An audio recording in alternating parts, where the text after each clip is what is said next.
Today we're going to look at finding empirical formulas of compounds using percent composition data. So to refresh our memory, percent composition of an element in a compound is the percent of the total mass of that compound that belongs to that element. So what that means is that in sodium chloride, for example, sodium is 22.99 grams per mole, and there's one sodium in there. So 1 times 22.99 divided by the molar mass of the whole compound, so Na plus Cl is 58.44. So 22.99 divided by 58.44 times 100 gives you 39% sodium by mass. Now, the way that this problem would change is if, for example, this isn't a real formula, but if it was Na2Cl, we would take 22.99 times 2 and then divide it by whatever 58.44 plus 22.99 is. So using the percent composition data, like I said in the beginning, we can find the empirical formula of a compound. So it's kind of like going backwards. So we can use percent composition data to determine the number of moles of each atom included in a compound. Finding the number of moles of each component allows us to determine the ratio of components, in other words, the formula of the compound, because the ratio is relative to how many moles there are. So there's 3 pieces of information that we need to be able to do this. We need the percent composition of each atom, we need the sample size, and we need the molar mass of each atom. Now, things like molar mass we're going to have all the time because we always have a periodic table. Sometimes we won't be given sample size and we'll have to assume something. And then percent composition will always be given to you in the problem, whether it be in the form of a pie chart or just numerical representations. So in this example problem, we have something that says determine the number of each atom in a compound with the following elemental composition. In other words, determine the empirical formula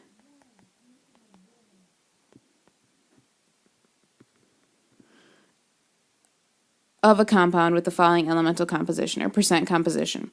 So 40.00% carbon, 6.72% hydrogen, and 53.29% oxygen. Now, these 3 numbers essentially or theoretically should add up to 100%. Now, these are pretty close. They're off by a couple hundredths.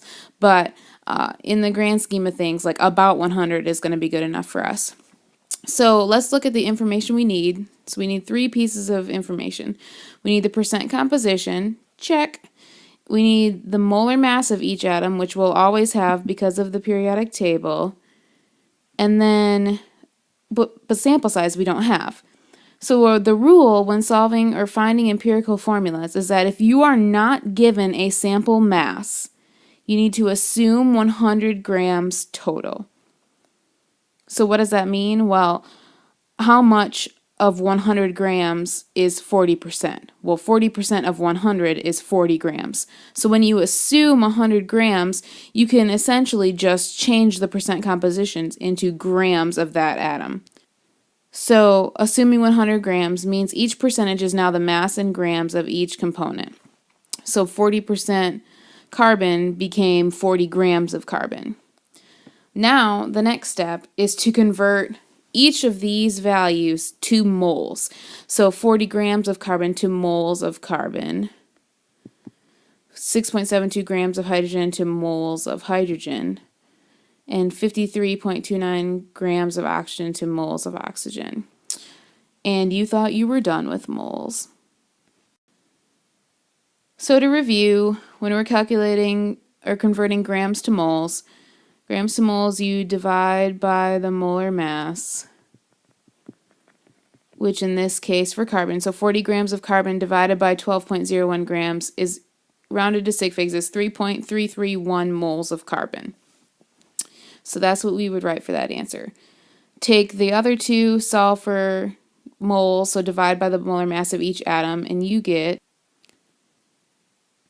6.65 moles of hydrogen and 3.31 moles of oxygen.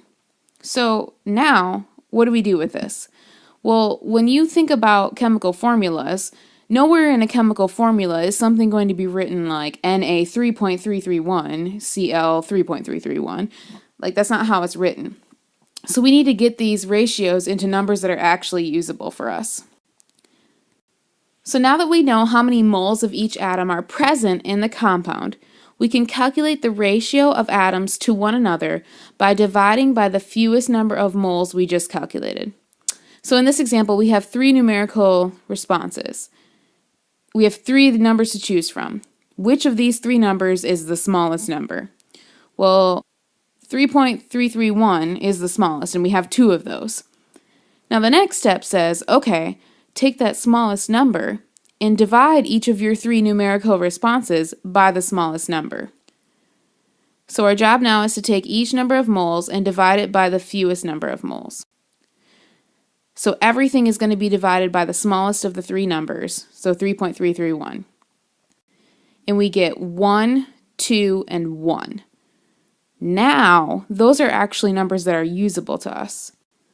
So now that we know how ratios of atoms we have in the now that we know how many ratios or what ratios of atoms we have in the compound, we can write a formula for the compound. So we know that we have 1 mole of carbon, 2 moles of hydrogen, and 1 mole of oxygen. The ratios become the subscripts in the formula. So if you were to write C1H2O1, but we don't write ones, so the proper way to write the empirical formula is CH2O. We call the formula written by determining the molar ratio of each component in a compound the empirical formula. So the steps for calculating empirical formulas. Remember, this all comes from percent composition data. Without that, you can't do any of this. So the steps are to calculate the number of moles in each atom in a compound from percent composition data. And if you're not told how many grams or what the sample size is, you just assume 100 grams. Number 2 says you divide each of those answers by the smallest of those answers. And number 3 says write the empirical formula from the ratios.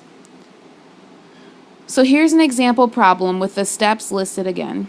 This says a compound was analyzed and found to contain 13.5% calcium, 10.8% oxygen, and 0.675% hydrogen. What is the empirical formula of the compound? So we're going to pretend that these 3 numbers actually add up to 100. For the purposes of this problem, we're just going to go with it, but know that those numbers should probably always add up to 100. I think I must be missing something from the original problem, but we're going to go with it. So I've rewritten the problem up here with the data, and step number 1 says to calculate the number of moles of each atom in the compound from percent composition data, and assume 100 grams if not given mass data. So I'm not given mass data, so I just assume, or I change the percent sign essentially to a gram symbol. So I'm going to have 13.5 grams of calcium, 10.8 grams of oxygen, and 0.675 grams of hydrogen. Now, the next step is to divide by the molar mass of each of those to calculate the number of moles of that atom that you have. So for calcium, 13.5 divided by 40.08 grams of calcium and 1 mole of calcium. 13.5 divided by 40.08 is rounded to sig fig 0.337 moles of Ca. 10.8 divided by 16.00 grams of O, and 1 mole of O.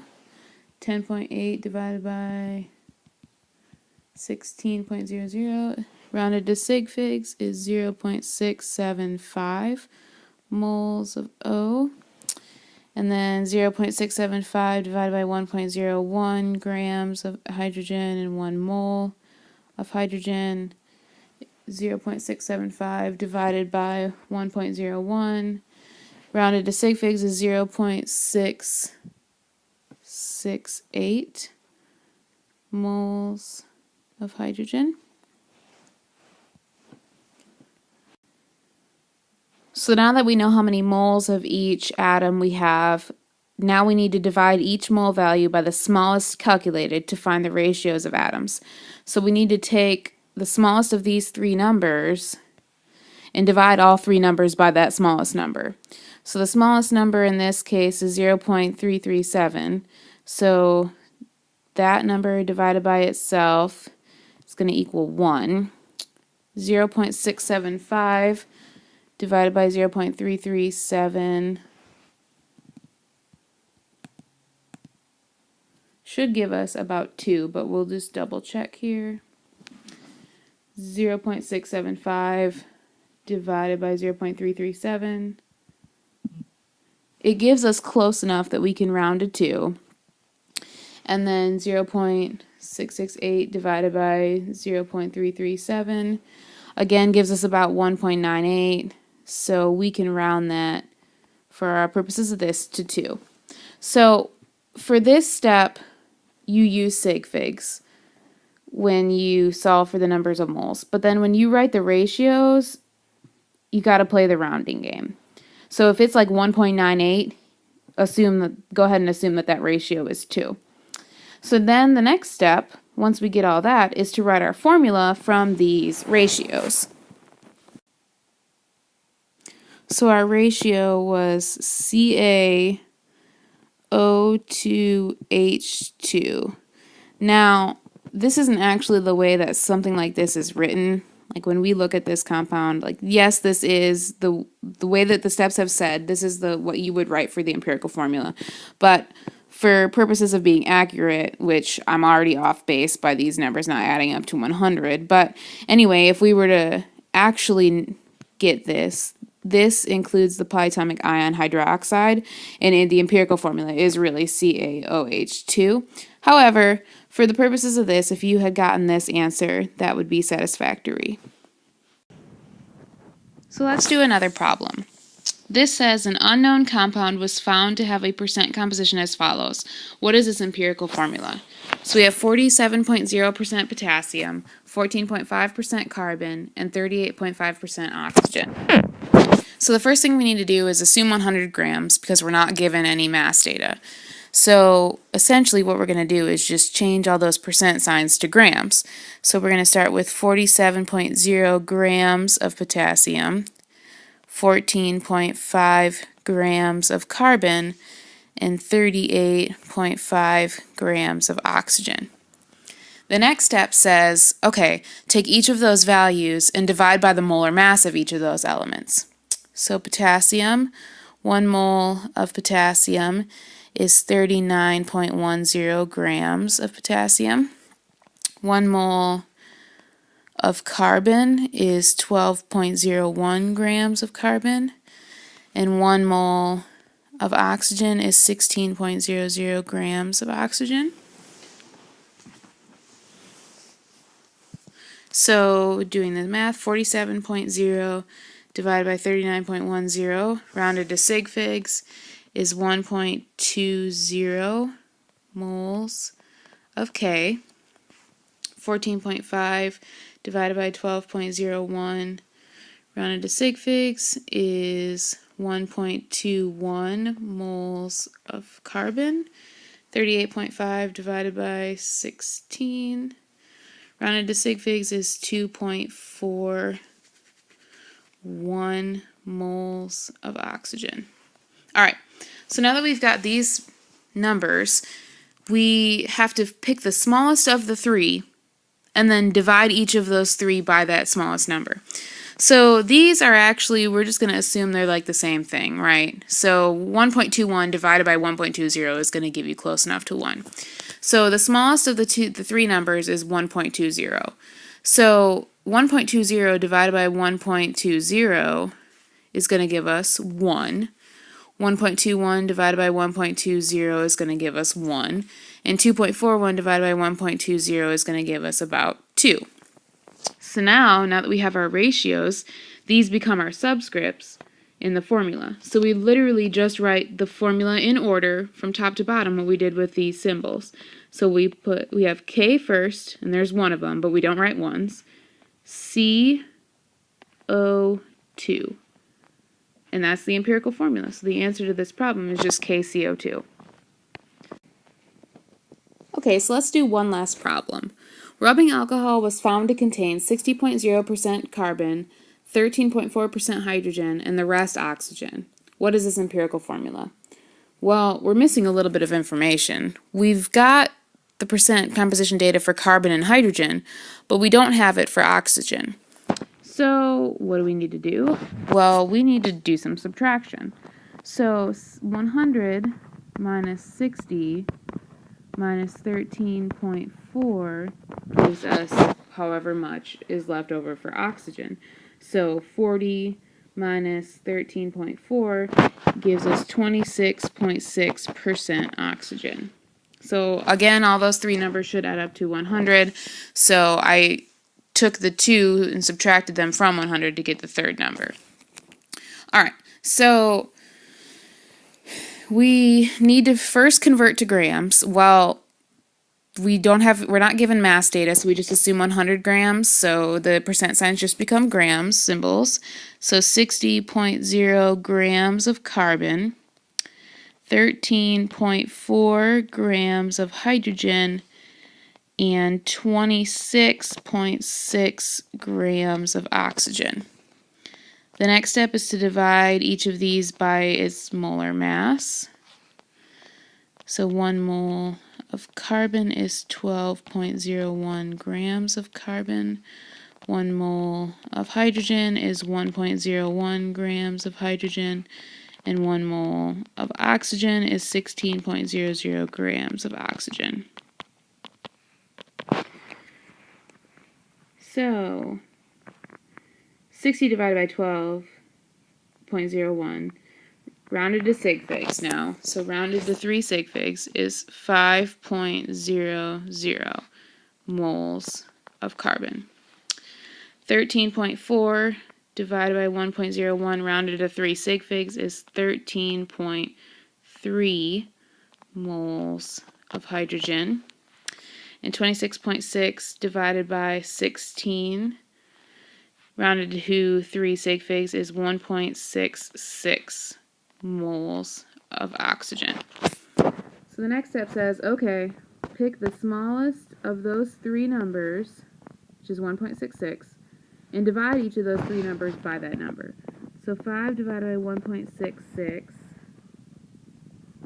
is right about 3. 13.3 divided by 1.66 is right about 8. And 1.66 divided by 1.66